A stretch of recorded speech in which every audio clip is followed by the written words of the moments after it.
Au commencement était la stupeur, toute festonnée de terreurs anxiogènes. Mais les rois sans visage, dans leur palais des fêtes aux coupoles damassées, se refusaient d'entendre le crieur de nuit leur hurler par-devers la tour aux faucons, à tous, comme une imparable fatalité, tout l'oubli que nous serons. Or, peine perdue. Ils préféraient d'emblée le bestiaire soporifique de leurs artificiers, où ils n'en avaient que pour la promenade des délices dans le moelleux confort d'une folie douce et réconfortante. Et à cette époque, nous fûmes tous convoqués, bien sûr, à un sinistre bal masqué, rigoureusement obligatoire et peut-être bien perpétuel, on ne sait pas encore. Interdiction absolue de s'approcher jamais, au grand jamais, des autres danseurs. Wesh, quelle horreur! Ah, cette peur qui nous tenaille solides, le virus, sans parler des terribles mutants, rôde partout. Vous risquez à tout moment une imprudence, vous mettant en danger imminent de mort dans d'atroces souffrances. Vous remarquerez ici, petit détail tout à fait insignifiant, qu'on ne parle jamais, mais au grand jamais, de traitement, maintenant connu et efficace. Pourquoi faire simple quand on peut faire tellement compliqué? Et c'est alors que les nouveaux maîtres du monde, nos sauveurs, s'empressent de distribuer la communion universelle, salvatrice, sous la forme d'une petite injection absolument performante et sécuritaire, et accueillie, ma foi, comme un vrai cadeau du ciel. Ah, j'ai enfin reçu mon vaccin, quel bonheur! Je me sens, comment dirais-je, éternel, oui, éternel, enfin libéré de ce mal infâme. Puis un jour, un simple petit trublion osa cracher dans la soupe. Voilà des manières! Quel vulgaire malappris! Quelle idée saugrenue aussi d'aller mourir d'une thrombose! Ah, ces vilains trouble-fêtes! On s'en passerait bien. On suspend quelques vaccins au cas où. Mais rien n'ébranle l'ardeur de nos grands prêtres de la vaccination, et c'est dans l'enthousiasme général, voire l'exaltation mirobolante, que s'accomplira notre destin par-devers la sacro-sainte vaccination. Allons tous ensemble vers la liberté, et malheur à l'empêcheur de tourner en rond. Entre-temps, on retrouve sur Internet plein d'émissions visant à débusquer toute forme de désinformation. Enfin, on va savoir toute la vérité. Hélas, on s'enlise encore davantage, si c'est possible, dans un marécage gluant et pestilentiel où le vrai devient encore plus faux que le faux et le faux plus vrai que le vrai. Le tout relevant d'un patchwork psychédélique démentiel. Le secret est de vaincre sa peur.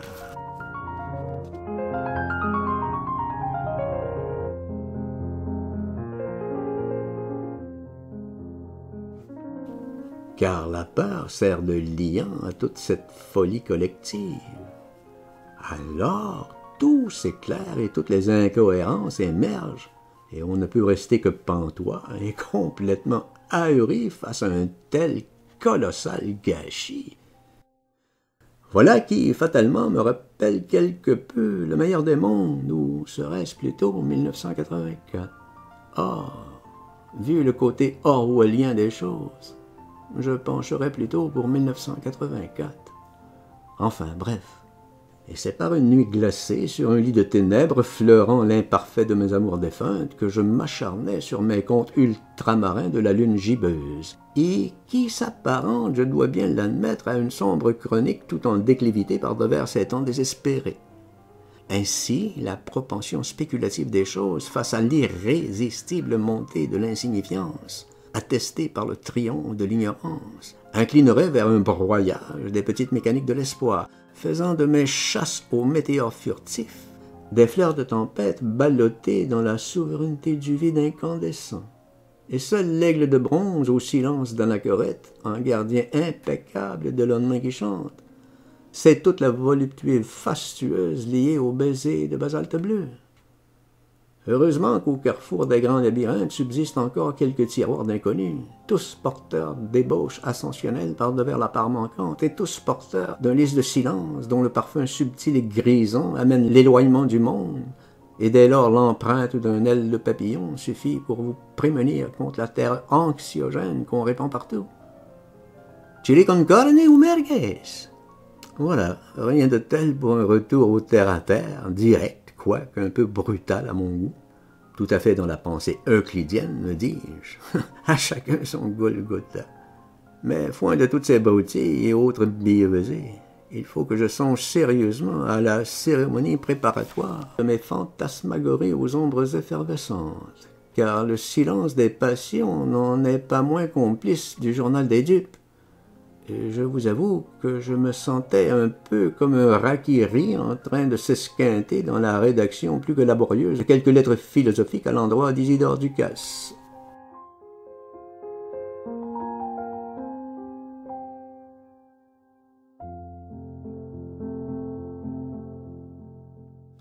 Un grand voile noir planait tout autour, laissant grande place aux vils profiteurs d'abîme. C'était l'heure blafarde favorable à tous les tartuffes porteurs de mandragores sulfureuses. Juchez qu'ils étaient sur d'étranges barricades mortifères jouxtant le tombeau d'Hélios. Un chant funèbre, presque inaudible, s'élevait dans l'épaisseur du temps, marquant ainsi la fin du grand cycle du dragon noir dans l'empire du puissant Dionysos. Et selon le principe des vases communicants, l'homme-machine, tel un mythe moderne, se veut passeur d'éternité, mais, hélas, n'incarne que le crépuscule du désir dans le château des millions d'années. Mais, qu'à cela ne tienne, car depuis quelque temps, je songe à cette douce élégie de Marienbad où un joli faune de marbre noir se dressait à l'entrée de mon musée imaginaire, et où mon infini turbulent chevauchait la mémoire du vent, me laissant seul en attente du festin des dieux. Et là, je vois la force du silence sourdre de par toute la lumière cendrée de l'hiver crépusculaire. Et je vois, de ma tour de guet, toutes les cibles mouvantes de mes espoirs pourfendus, et qui s'assemblent en une confluence mortelle où l'ordalie par le feu semble la seule issue possible.